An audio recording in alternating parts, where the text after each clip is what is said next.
that's James's borscht, and it's not sour cream in there. It's this Oikos Greek yogurt, no sugar added. And Spirulina is making that mango smoothie green. I'm having beet latte here with clearly fiber added to it.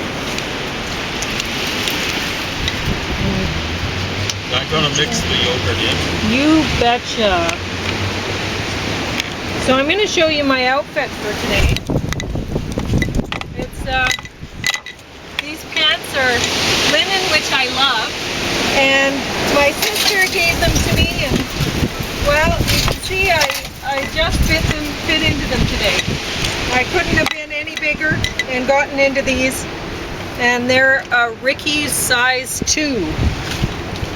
And my sister had no idea when she gave these to me, I'm sure, that linen is actually my favorite fabric to wear.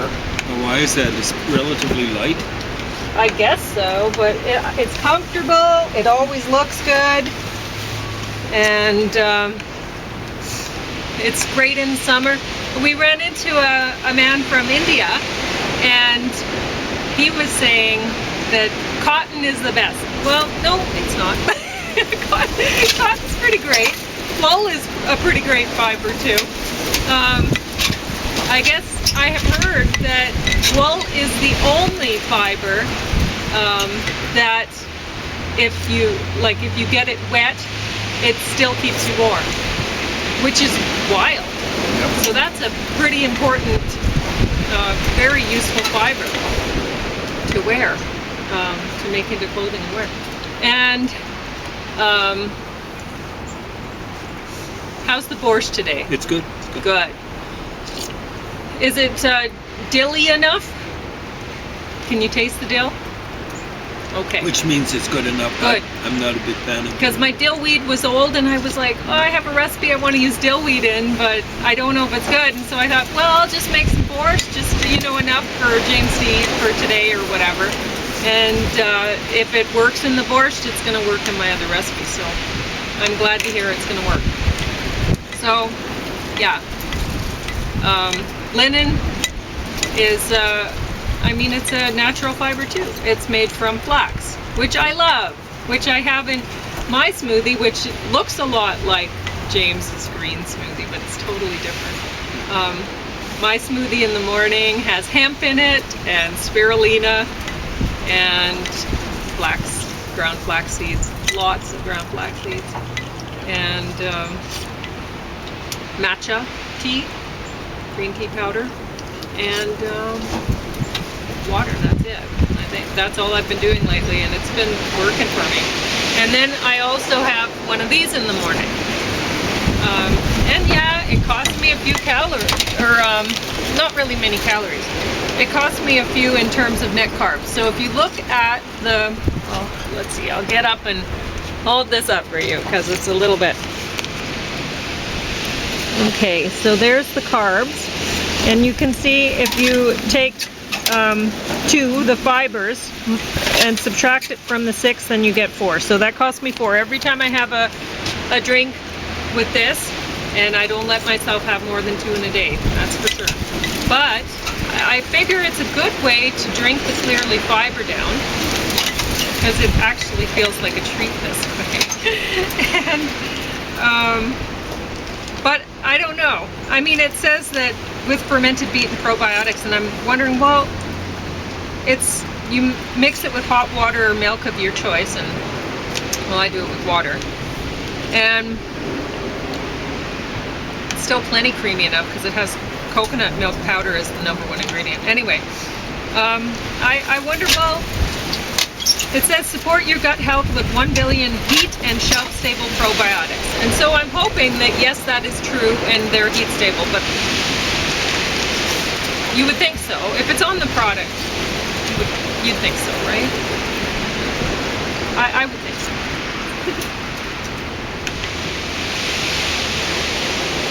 It's quite yummy. Anyway, so I'm glad that James likes his borscht. It was very simple to make, because for my recipe for tomorrow, well, I'm going to make a couple things tomorrow. But I was busy cooking many hours today. And I wanted to juice a bunch of beets. So my juicer that I've been using now, it's made for juicing things like wheatgrass. So it has this turbine thing that goes like, anyway, and when it pushes the pulp out, which oftentimes it does not push the pulp out, which is frustrating, but I love the machine. I'm not complaining about it. I'm very thankful for it. But when the pulp does come out, and it does for the beets, and the machine makes a terrible, like I've mentioned in the past, the thing that kills juicers for me every time is beets. Juicing beets, that does it. But this one so far, it's putting up with it, but boy, it groans. It does not want to do it either, right? And so it sounds like a chainsaw going through a tree.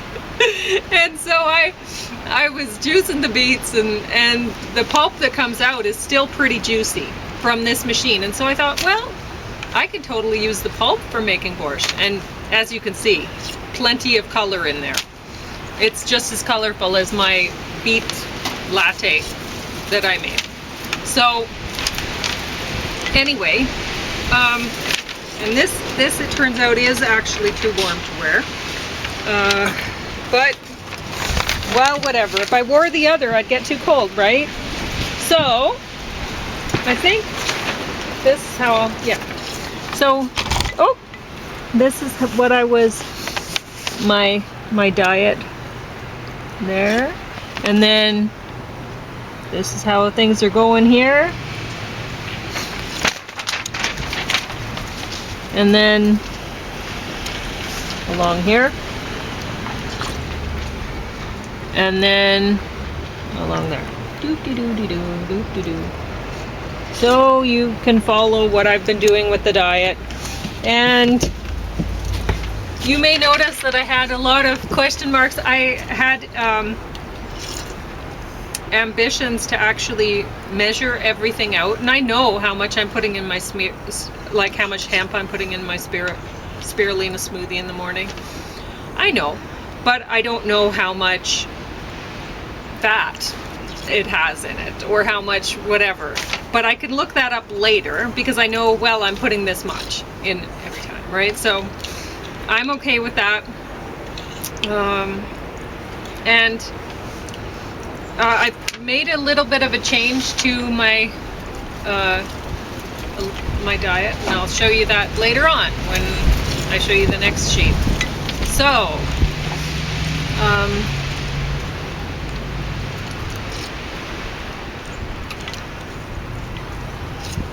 James actually has 2 milkshakes to drink today. I didn't know that when I made him the spirulina one. I didn't know he already had one.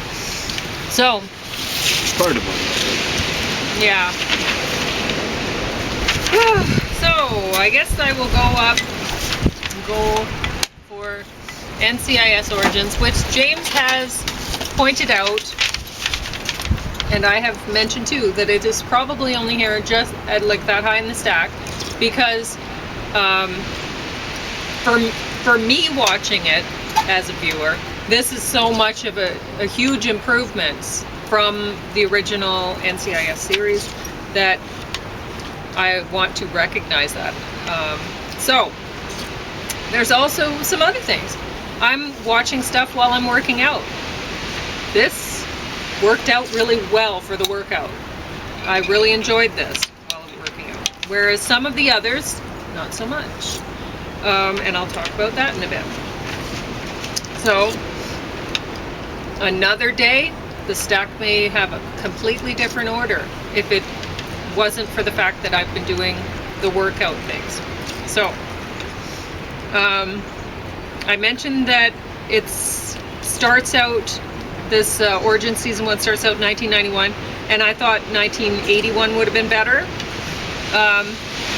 There were some things that, oh, I guess I should mention the characters' names and introduce them a bit, which they do very well in this. I was very impressed. They have a lot of characters to work through, and at first they take you through, oh, this is so-and-so, because they're introducing Leroy Gibbs. He's new. He's on probation. He's the new guy in the. So so they're introducing him to everyone. Somebody's bringing him through and introducing him. But you don't remember, and he's not going to remember either. But after a while, you do get to know. So, anyway, Leroy Gibbs is the guy, main character in the middle. You find out over the course of this, spoiler alert, I'm going to give a lot of things away. If you haven't watched this yet, go watch it, come back. Unless you don't care, whatever. You find out a lot of things over the course of this season. Like, he's starting out the story as the elderly Leroy Gibbs that we have known from the original NCIS series. That's Mark Harmon who is narrating this, and he says there's a lot of stories that I don't tell, and this is one of them, kind of thing, right? And so this is, he's telling stories that they're maybe hard for him to talk about, or whatever, which makes this really interesting. It's like, he's telling me a secret, I'm inside his mind, or whatever. Leroy Gibbs murdered the man who murdered his wife and daughter. That's a biggie. Did not pass his mental health exam before starting work. And he had been a Marine. Mike, his boss, when he returned home from serving in Nam, he drove a motorcycle making deliveries. Drugs. He stopped at a gas station, parking at the pump to make it look like he was going to buy gas, but had no intention of doing so. He just wanted to drink from a hose at the side of the building. So the owner of the building comes out, or maybe not the owner, but it's assumed yes, because he says, you're stealing my water, right? You're making it look like you're going to buy gas. You're not going to do it. You're just stealing my water. And I was reminded of, because here he is, he's letting the water run all over the place, and he's like, you're supposed to feel like, oh, he's an okay guy or whatever. When I first moved into this house, there was no shut off for the water inside. Boy, I fixed that soon. Because the water tap for the outside is right along the alley. So anybody walking by, and there's a lot of pedestrian traffic here. Heavy. A lot of drug dealer and druggy pedestrian traffic here. And just It's general homeless because people. I'm downtown and I'm in an alley. So that a lot of people that don't want to be seen, they go through alleys. So anyway, they go by here, and so many people were drinking out of my tap. Now I'm the kind of person that I wash my produce and wash my hands and everything, save it in a bucket. So I'm saving all the water to use for something else, like flushing the toilet or watering some plants or whatever. And so I'm constantly being very conscientious about my water use. And my water bill, when I first came here, I was like, first I was thinking it was my ex. I was like, what in the world is he doing? I'm getting water bills that are like $250. But a lot of the time, I'd come home and the tap would be on. Because somebody would come by to drink, and they wouldn't care to turn it off. They'd turn it on so they could drink. They wouldn't turn it off. And so it could be on all day long. 9 hours. Yeah. So like, half an hour to walk to work. Yeah. So half I an had hour to walk back. exactly in 8 hours. because I was walking. That's right. So anyway, you have a different view of homeless people. Yeah. When you're So, subjected to that kind of then garbage. one day I'm home, and this early in the morning, like the sun is barely coming up, but I'm up because I get up early. So I hear first I hear clunk a clunk a clunk, lock the clatter in the alley, and I didn't know what it was. Go by, and then I heard about the same time I heard my water go on, and I'm like, what in the world? So I go out, and there my tap is going. I look down the alley, and guy is doing something with a cart at the end. I didn't really pay attention, and so I didn't have shoes on, and anyway, I'm like, why are you running my water, you know? And he's like, don't worry, and I'm like, you're stealing my water, you know? And I'm pretty mad about it. And anyway, he's letting the water run, I guess to get cooler, I don't know, while he goes to the cart to get maybe a bottle or something, come back. And Too lazy to turn it on and off. yeah. And so anyway,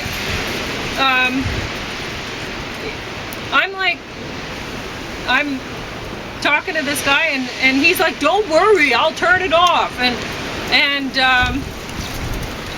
I'm like, well, you shouldn't have turned it on in the first place. You had no business doing that. But anyway, so then I notice after he's gone, and I notice, oh, my hand cart's gone. That's what the little clunka down the alley was. It was him with my hand cart. So not only did he steal my water, he stole my hand cart. Fun, you know? Anyway, so I was reminded of that. Well, the guy was so... I don't like Mike terribly much. He's a great actor. It's a great character. But he's not a great person. He's the kind of guy that steals water from somebody else. And that's not good. Not good. Now, presumably, he would have turned it off. Presumably. The trouble with the homeless But people you is don't know. if you leave the water on, you can flood out a basement. Yeah. And that's happened before to me. Like I used to come home when the water would be on all day like that, and there'd be water in my basement, and I'd be like, what in the world? And I didn't make the connection, you know, that, oh, it had been on all day, and it was homeless people or somebody else, and somebody stoned or some coming down the alley and turning on the water, and they don't care enough to turn it off because why? It's not their water, you know. Anyway, Mike's wife Tish, native woman who'd been victimized but was a survivor. Her family had a custom of cutting the hair when a loved one died to learn how to move on, get used to the feel of holding their head a different way. Like shaving hair off when joining the military? I don't know. When her husband caught the man who'd victimized her, she knew he'd be okay without her and left a free bird. They were playing free bird. Hummingbird, presumably because that's... somebody had told her when she was younger that a hummingbird is stronger than an eagle for its size because it can carry 3 times its weight or something like that. So she didn't really need Mike, even though he was there. He wanted to be her protector and stuff like that, but he needed her. And anyway, but she'd cut his hair for him when they met. She's a hairdresser. And he'd asked her to do so, which that's a weird thing too. So there's this whole hair cutting thing with them. Anyway, Vera. She's presented as one of the detectors or profilers. She doesn't really work with Mike. She used to be his partner. Calls Leroy Roy, even though he's corrected her. She might be a detective. She does interviews herself and records them with a camcorder. But she's kind of like a loner that way. She doesn't really work with them that much. Mary Jo is an African-American woman who's head secretary, presented as office manager and the mother of everyone who works in the NCIS branch. She hangs up motivational posters and is very loyal, at least at the office, about men in management positions, like Cliff. But like, she doesn't like to office gossip. She doesn't like when other people do it, and she doesn't do it herself. And but with the whole mother thing, I was reminded of this place where I worked. This guy, he was my immediate supervisor, and he told me about how about these women or this woman who'd been his supervisor or whatever, and I told James about that, and James was like, she was his secretary. And so it's funny how people have this idea of, oh well, this woman in the workplace, she seems to have some sort of power over something, right? So yeah, she's a supervisor or whatever, but she's not.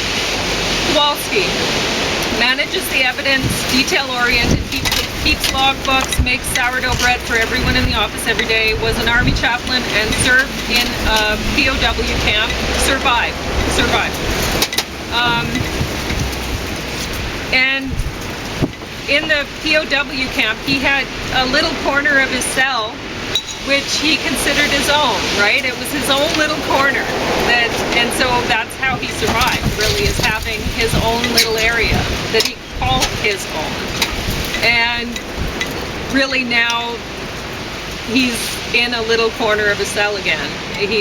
Unless the detectives decide to invade it. And when they did, he was not happy, because that's how he puts up with life. Cliff is Mike's boss, middle management sort. Son is 15, stole his mom's car to go on a joyride with friends and damaged car in an accident with no casualties. Vandalized a graveyard, destroyed TV with fire poker, and injured father Cliff with it. That's one bad teen. So, I mean, destroying property like the family television, that's bad. And all the other things he was doing. I never would have stolen my parents' car. I never would have destroyed the TV. You know, that's crazy. And I think they made a mistake in this. I think the TV was a flat screen, which in 1991, no. Yeah. And injuring the father, wow. That's some serious stuff. And it's just kind of like, oh, you know, we'll mend our britches sort of thing. Well, that's bad. There was some chimp in Calgary. Stole his mom's BMW. Oh, wow. He might have been 16, 17. It was a convertible. It was flying around inside the city. I think it was Calgary. I think they were saying 160 kilometers an hour. Yeah. It might have been an 80 zone, but still. The most I've ever got a vehicle to is 140. I moved to do it. It was straight away and without the countryside. And clear sailing. Nothing up ahead, nothing behind. And I didn't like the feeling.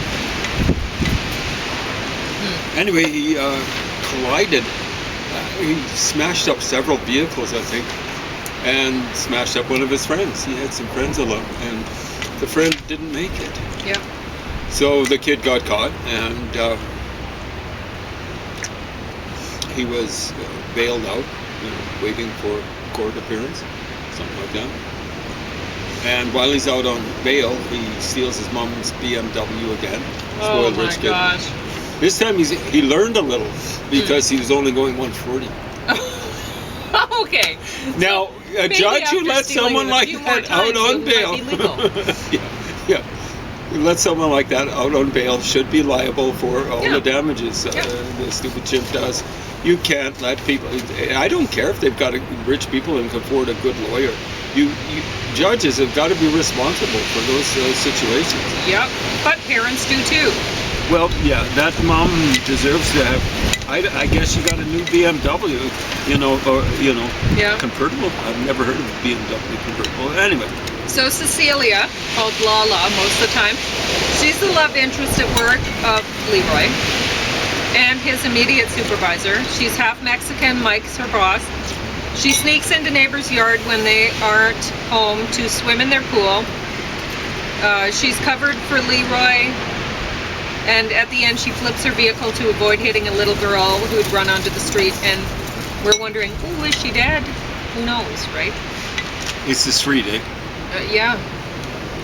I don't know. You could flip the vehicle if you're going 50. Well, she was hit. She avoided the girl, and she collided into a parked vehicle, and then it flipped over. Okay. Yeah, it could happen. If there was a collision. Yeah. So, anyway. Randolph is a closet smoker.